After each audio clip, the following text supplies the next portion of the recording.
Hey everyone, this is Tim from Your 6 Tech. Today in this video I'm going to show you how to change the sensitivity curve on your Xbox Series X Elite controller.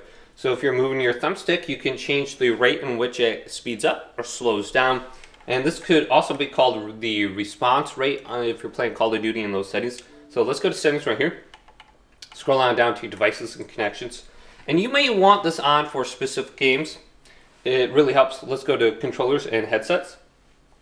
Choose your Elite controller, go to configure, choose your profile, choose your slot, and then let's go to edit.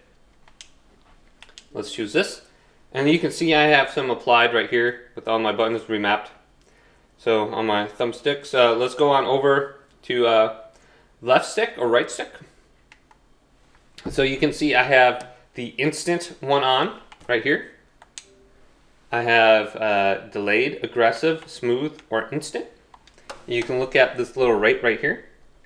It goes up pretty quickly right there. So it's an instant response curve. So when I move, it's going to be like a quick snap.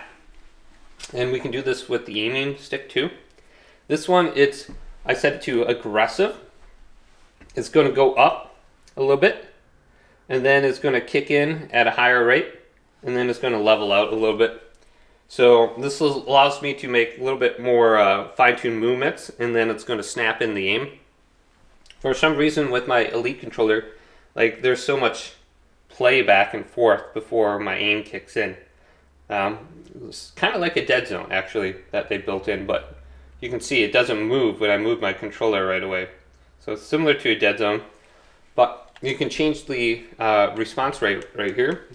And I think that's kind of my favorite one. And then we have the calculations. We can go to radial, axis, independent, or true diagonals.